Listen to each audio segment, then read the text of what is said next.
I've been making YouTube content for a long time. It's been my full-time job for 6 years. Zorpazorp is over 8 years old, but this journey began a lot earlier than that. Greetings guys, hey there guys, tutorial, urban terrain, decent sewers. Bloody no inspiration out there at all. 2008 Lachie was a very different human being.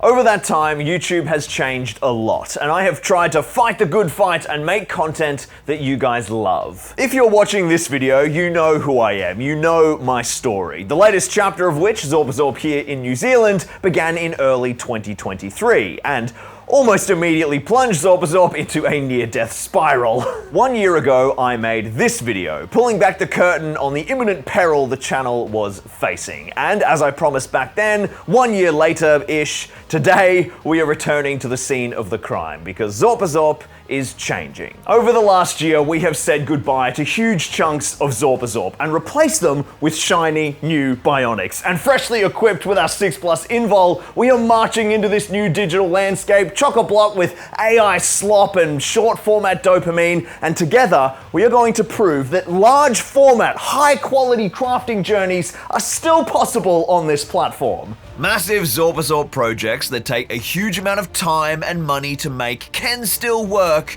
if we make them right. But what is the magic formula? How do we build madness like that or that and not sink the channel under the immensity of the task? Well, 1 year ago and every video since, we have been exploring that very question. And together with you guys in the comments, I think we might be close to an answer. We identified two main problems. The first of which was viewers losing interest as projects dragged on and not returning, and thus with viewer interest dropping, projects struggled to get across the line, which is a long way of saying that I never finished anything. I first tried to tackle this on the Imperial Palace build. Each video needed to complete a significant milestone, to finish a small chunk of the massive board to a satisfying level to get you guys that delicious completionist dopamine. And it worked to an extent, but the Imperial Palace is a massive ongoing legacy series that I'll be returning to over many years before it's fully finished. So for the next 2 projects of the year,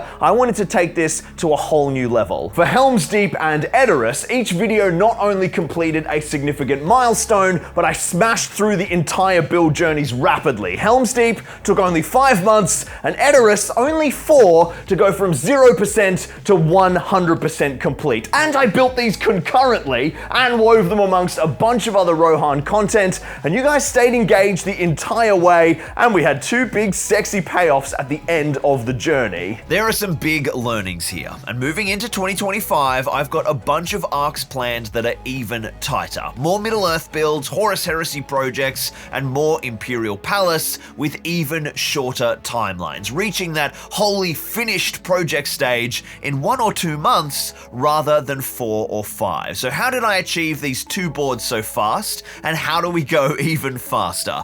Well, firstly, I've dramatically changed how I craft my boards over the last 18 months, folding in a huge mix of new techniques, like combining 3D printing with classic scenic materials for mega hybrid builds, and these increase the speed of production without sacrificing on quality. But as my workflow has grown and evolved, the functionality of my studio has begun to collapse. So before we look at the second massive struggle ahead for Zorpazorp, we need to make some big changes right here in the studio. Over the past year, I've made a bunch of changes to this main space in the Zorpazorp studio. This is where the bulk of the filming happens. We've installed new lighting, wall art, we've got curtains galore. These are amazing for backdrops, and I've just installed this new curtain last month for Helm's Deep, so we've got this kind of full L of backdrop to make the builds look as awesome as possible for you guys. There's still a bunch of work to be done out here. Our Patreon wall is coming along gloriously, but needs more work. And then, of course, the big diorama case, which is behind this new curtain. This is supposed to be decked out with LEDs and exciting stuff, and you can see that's actually happening. I've got a big kind of cityscape coming together for one of the levels, and here behind me are my word bearers and my ultramarine, some heresy action coming soon. But this space is looking really good, but that has come at a cost. Here behind the curtain, we are in the logistics hub of Zorpazorp. Zorpazorp. This is just a mass of towering shelves covered in scenic supplies, materials, half-finished boards. It is a nightmare out here. Such an inefficient space. There's huge dumped piles of scenics. There's paints with no kind of readily available system for storage. I need to find a way to not only make this more operationally useful for accessing materials, but I also need a filming space out here. This is an awesome workbench and it never gets used. And here in this main studio, my builds are huge. Look at Helm's Deep. That's just a chunk of it. It fills up like a quarter of the space. When that full board is out, or when Imperial Palace is out, it's actually quite difficult to craft in this main filming studio. We need a secondary filming zone that I can deck out, ready to craft, and then add things to the big board. So, what have we done so far? I've got some shelves up here. This is recycled bookshelves from my daughters. That's going to be good for paint, I think. And I've also added some shelving in here with recycled timber, keeping it as low cost as possible. So let's get some of these scenics and materials much more sorted, and then we can try and create some sort of new filming zone to enhance the productivity of the Zorpazorp studio. Up first is all the paints and the glues and the solvents. These old bookshelves from my daughter's bedroom are the perfect width for spray cans, and up high above the desk here, I can fit in a whole host of really nasty stuff up out of reach of the kids and super visible and clear, so no more rifling through boxes to find the right kind of paint or the right super glue for the task at hand. The big one though is of course the scenics. In all these glorious tubs, I have foam flocks, static grasses, and aggregate blends in a huge range of colors and sizes, and they've all just been dumped unlabeled either on the display diorama shelving, which is now covered in models, or right here on this workbench. So it is time for a monster resort. Nice clear labeling and sorting by material type is going to make not only accessing the scenics easier, but I'll also be able to kind of get like more readily inspired to create unique blends of scenic materials because I can actually see everything that I have in one place. Then it's time to get this workbench up and running. I ripped two of my printers up, which have been monopolizing this highly useful space, and then slapped down a sheet of plywood to give me a flat surface to craft on. The last thing I want to do is drop a precious detail piece down through the cracks of the main timber.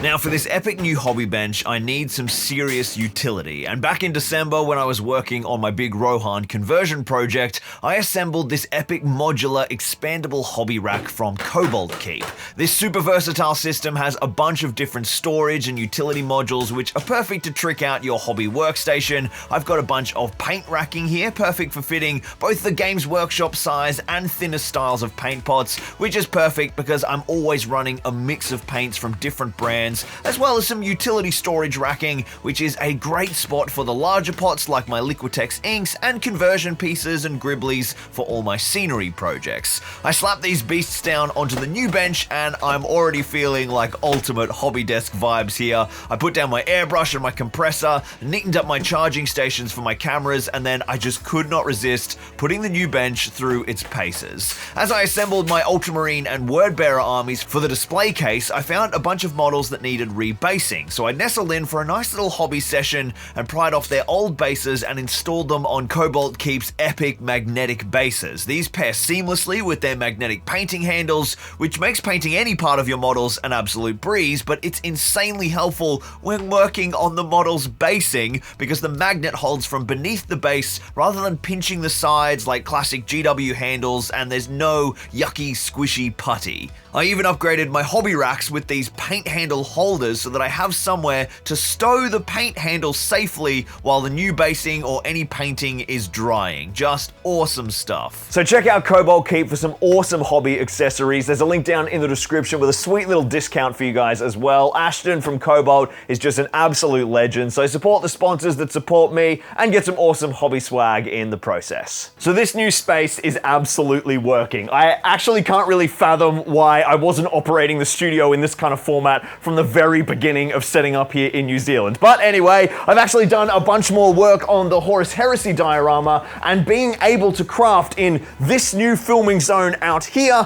while the main studio is absolutely chock-a-block full of boards. As you can see, Edoras and Helm's Deep are still taking up the huge amount of real estate here. It's just been absolutely immense. I am going to save so much time on sorting through materials and not having to pack down boards to make crafting space and then put them back up again to film updates. It's going to be awesome for the workflow of Zorpazorp. But there is one element that this new workflow layout doesn't take care of. I've been dabbling on and off with 3D printing for a long time, but for many years I had to get mates to do all of the printing for me. But more recently, I began to incorporate 3D prints far more substantially into my builds, creating a workflow that sort of consistently blended 3D printing with traditional scenery crafting and plastic kit bashing into these big mega hybrid material builds. But to take that approach to the next level, I need a manufacturing hub here at Zorpazorp HQ. So I gathered all my FDM 3D printers from their various locations and slapped them down in my office, using an old wooden table to create a double layer of printing madness. I upgraded my Neptune 4s with some new nozzles and gave everything a big rebalance and a clean and a tighten,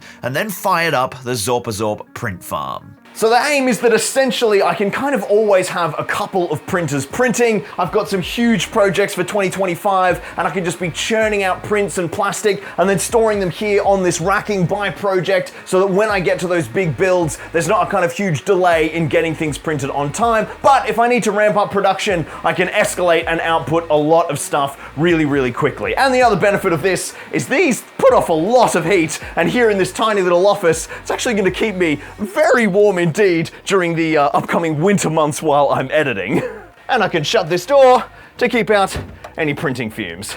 So now our studio is almost ready to tackle the rest of 2025. Let's talk about the other big challenge that is facing Zorpazorp: audience fragmentation. I opened up about this in October in the first update video, but it is essentially where the YouTube algorithm punishes you if you make content for too many different types of audiences. In the past, when I flipped back and forth between Middle-earth content and Warhammer 40k, or scenery crafting and battle reports, the YouTube algorithm just had no idea how to program my content, and the whole channel absolutely suffered. Our first solution was to launch specific battle report channels to strip all of the gaming off main channel, and so far that has worked reasonably well. Dawn of War launched really well over on Zorphammer, and the first big Middle-earth battle report on Helm's Deep did well on Zorp of the Rings. But the kind of real test for that multi-channel system will be our big return to the Mark of Kelth Horus Heresy campaign on Zorphammer and Zorpazorp